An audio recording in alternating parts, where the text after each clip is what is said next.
Nung 20s tayo, akala natin pagdating ng 30s, settled na tayo. May bahay na, may magandang karir, at feeling natin alam na natin ang ginagawa natin sa buhay. Pero ang totoo, minsan sa edad na ito, mas marami pa tayong sana kaysa sa sigurado.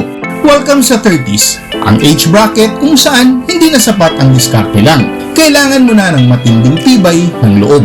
Kung ang feeling mo ay naliligaw ka o parang napag-iwanan ka, hindi ka nag-iisa. Kaya sa video na ito, pag-uusapan natin ang 7 masakit na katotohanan kapag pumasok ka na sa 30s. Tara, simulan na natin. Number 1, hindi lahat ng pangarap mo matutupad sa timeline na gusto mo. Nung bata ka pa, akala mo pagdating ng 30, maayos na ang lahat. May stable na career, may ipon, at may malinaw na direksyon sa buhay. Pero pagdating mo sa 30s, doon mo minsan mapapansin na may mga pangarap ka na nade-delay, nagbabago, o tuluyang nawawala.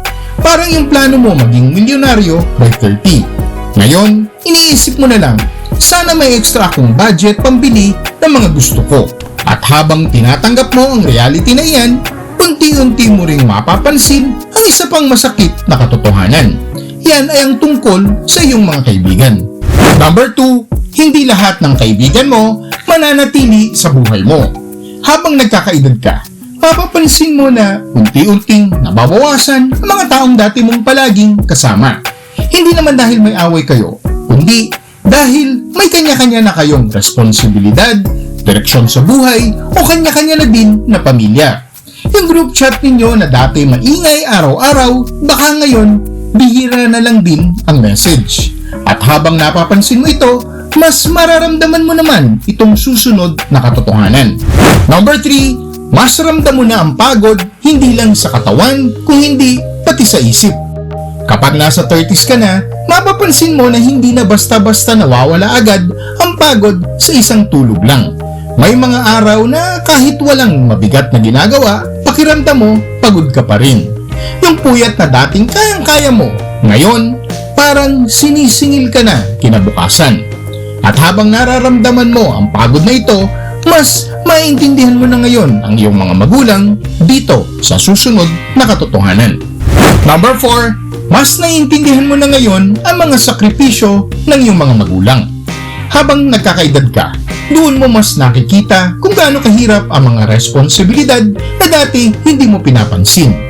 Napapaisip ka na rin kung paano kinaya ng mga magulang mo ang bigat ng trabaho, issues sa pamilya, at kung ano-ano pang problema sa buhay. Minsan, napapaisip ka na rin, ganito pala kahirap maging adult. Bakit parang hindi ito itinuro sa school? At habang naintindihan mo na ngayon ang mga bagay na iyan, unti-unti mo ring mapapansin itong susunod na katotohanan. Number 5, hindi mo na kailangan i-please ang lahat ng tao.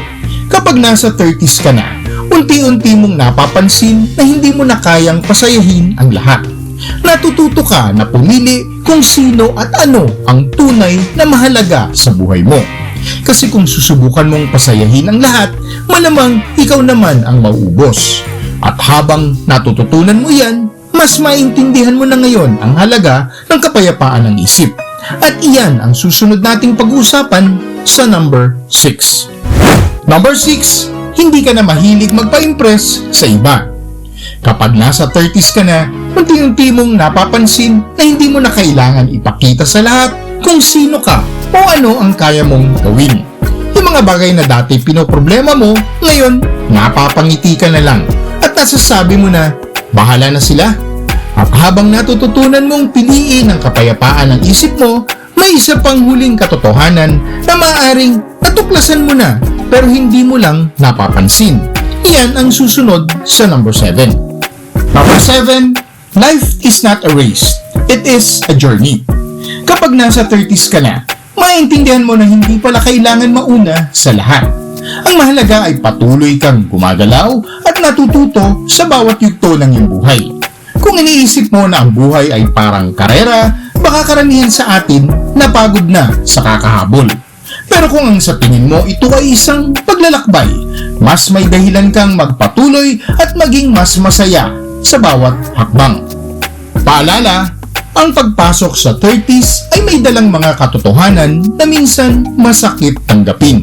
Pero sa totoo lang, ito rin ang nagtuturo sa iyo kung paano maging mas matatag at mas maayos sa buhay. Kung na-inspire ka o nakarelate ka sa video na ito, i-share mo sa mga kaibigan mo na nasa 30s din.